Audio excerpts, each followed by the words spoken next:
At Anheuser-Busch, our ambition is to lead future growth. And the past few years, we've been on a journey to transform our portfolio to do just that. We've taken our share of innovation from 10% of the category in 2017 to 50% last year, and already on track to do well north of that now in 2020.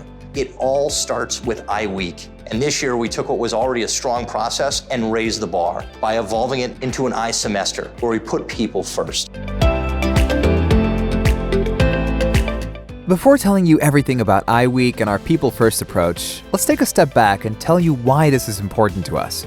From the very beginning, Anheuser-Busch was built on making connections, bringing people together to make a difference. For us, that starts with brewing great beer. With more than 400 brands made in over 50 countries, we brew many of the world's most loved beers and have a beer to suit every occasion. We keep pushing the boundaries with new tastes and experiences to provide more people with more choices in more places. That's why we have embraced a new KPI in our company, share of innovation, launching new products in the market that meet changing consumer needs. Like when I came into the company, roughly sort of 6 years ago, I actually did come into innovation as an intern initially, working kind of within InSites. And really at that time, like when we were developing products and launches and kind of developing, whether it be extensions, new to the world brands, kind of whatever form of innovation it was, like often we were building sort of very, very long sort of timelines and long learning plans. Ultimately, with the idea that at that time, an innovation basically would take us over a year, sometimes a year and a half, 2 years, basically to kind of get ready and sort of kind of launch and market.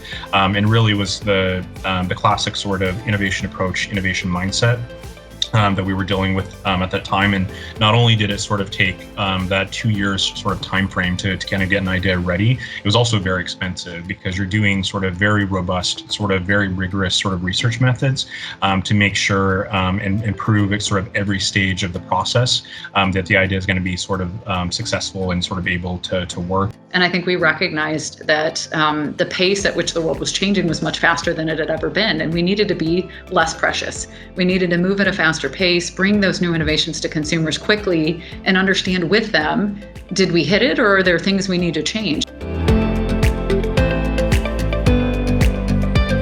We overcome the challenges of traditional innovation, leveraging a people-first mentality. We really think about the core of our iWeek process, which is a 1 week process where we bring everyone out of their daily roles, where we immerse them in an environment and we really get them to think about consumer tensions, consumer pain points, and by the end of the week, develop ideas through engagement with creatives, people doing sketches, so that we can bring those ideas to life quickly with consumer centricity at the core. The brief was to immerse this initiative in consumer relevance and have consumer insights accelerate the creative process instead of slowing it down. So the whole approach is really both inside out and outside in. In 2019, for example, we crowdsourced ideas through our Icon network as a source of inspiration flowing into iWeek. In 2020, we turned iWeek into iSemester. The journey started with strategy, understanding what is growing and declining in the category. This resulted in the definition of 7 consumer treks. Next, we engage with consumers in each of these treks to uncover frictions.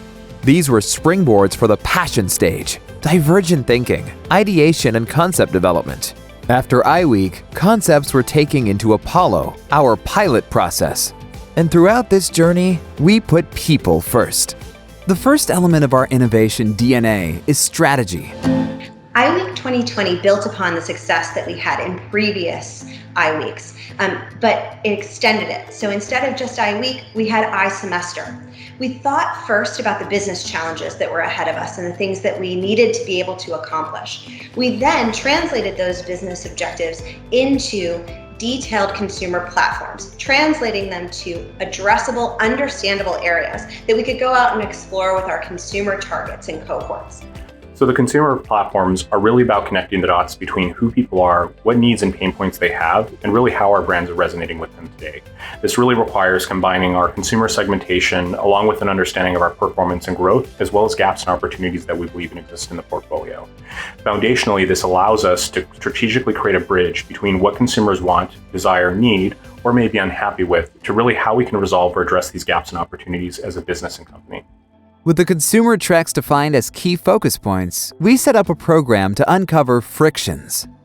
We took an already strong process and made it even better. We combined consumer research with immersive experiences, creating what we're calling consumer tracks. And as a capstone, we sent 60 people out in the markets across the country over 5 days to engage with our consumers in real life. And this is people from marketing, from legal, from brewing, so really a range of diverse perspectives, all with an objective of building consumer intimacy so that we can build a people-first innovation pipeline that helps us to lead future growth. And for each of these consumer tracks, we set up an online community or square to collaborate with consumers over several waves. And over 400 consumers joined us on this journey that is very task-driven, very immersive. In the ethnography activities, for example, we captured a whole spectrum of moments to understand unmet needs. But we also developed an understanding on a deeper level, who they are as people. This was around the new year, so a great opportunity to talk about their New Year's resolutions. And through all of these observations, we generated strong insights formulated as consumer problem statements. All the empathy, understanding, and consumer problem statements were springboards for new ideas. This is what we call the passion element of our innovation DNA. This year, this already started with workshops 2 weeks before iWeek. We took all of those rich learnings that we gathered and we went straight into 2 weeks of intensive ideation workshops. And iWeek has become really more about honing and vetting those ideas with more layers of consumer learning to nail the ideas by the very end of iWeek. So this is the third stage of our innovation semester. It's when we go deep based on the consumer tensions and problems that we built out of the consumer treks and online communities, working on brainstorming, ideating those ideas that can fill our pipeline and help us to lead future growth. Each team is working on a specific consumer track. And before iWeek, they already joined workshops to turn consumer problem statements into new ideas with different creative agencies. And then for each team, we set up an overnight screener to get quantitative and qualitative understanding of their top 20 concept boards. So the copy and visuals are submitted by 6 p.m. and the next morning at 9 a.m. there's a full debrief of the results. And this is not just about a dashboard or a ranking, but by leveraging our teams across time zones, we're able to field, analyze, and interpret overnight. And then after they iterated the ideas, we launched new activities on the online community to get even more qualitative understanding on what works and how things can be further optimized. With further developed consumer problem statements and a set of 200 optimized ideas, we were ready to head into iWeek. We're here at iWeek 2020, and the amazing thing is this is just the capstone of what's been an incredible semester. We took what was an already best-in-class process around the company and really tried to raise the bar. During iWeek, everything really came together.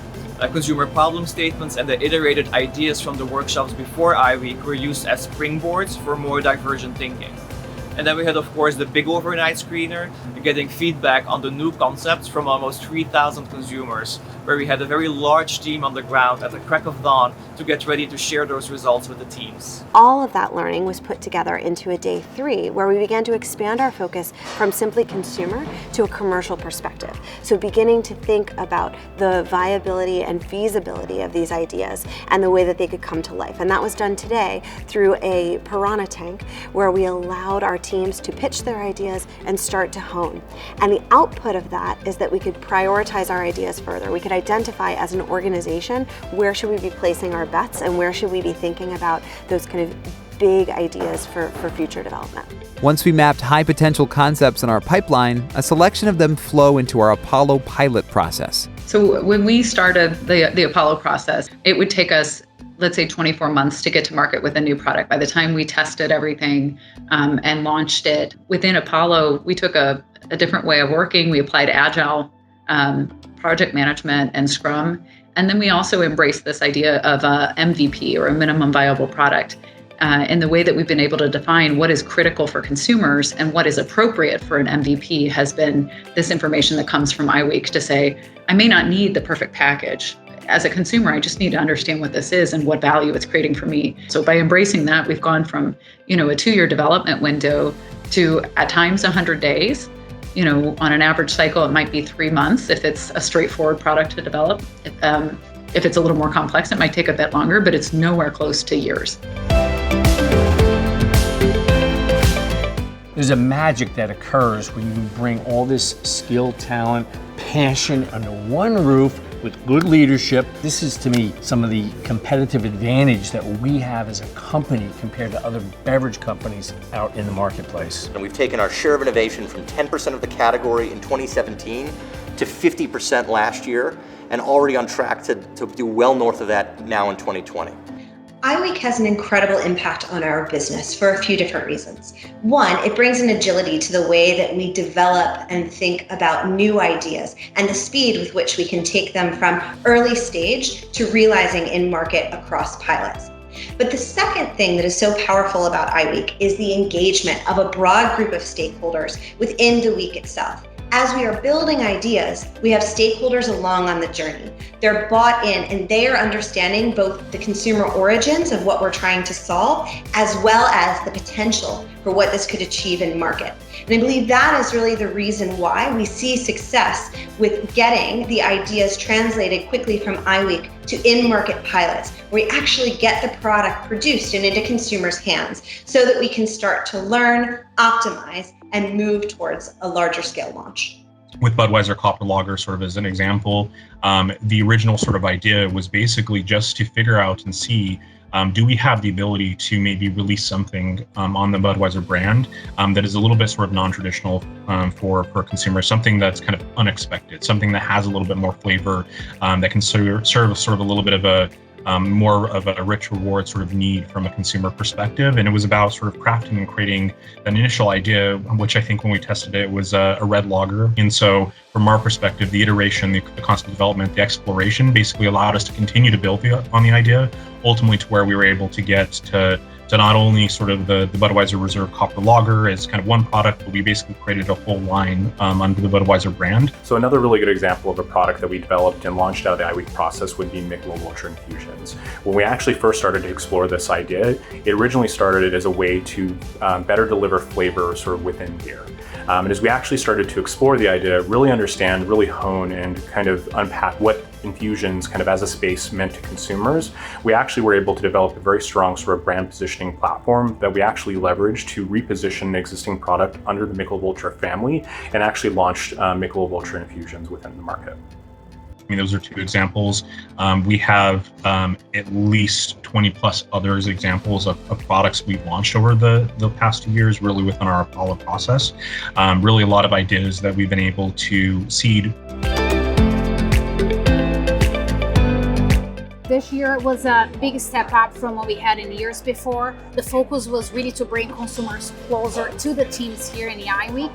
And the process really started way ahead of the iWeek. So even before we even come here together as a team, we spend a lot of time identifying the consumer problems we have to solve and then come here to really implement our mentality of bringing people to the center to make our innovations people first. The great thing about this year's iWeek is the fact that what has taken place over from last year to this year, they've taken the process of innovation and applied it to the process of iWeek. So they've taken the learnings, they've taken what worked, and they've improved upon it. Just like we take concepts and we take what doesn't work and we build upon that as well. So I expect iWeek to get better every single year based on the fact that we're constantly innovating, constantly improving, and constantly learning. That's really the innovation process. And I think this position and mindset of constantly learning is what innovation is all about. Our top priority as InSites is to be able to drive a people-first mentality throughout our organization. We do that by thinking about not just when we engage the consumer, but how we engage the consumer. Thinking about diverse and new methodologies, thinking about lots of different ways to engage the consumer, whether that is in person, whether that's online, whether that's using the latest digital tools. And that sort of agility and thoroughness with the way that we engage is a differentiator for us, and we believe brings unique value to our partners and to our innovation agenda.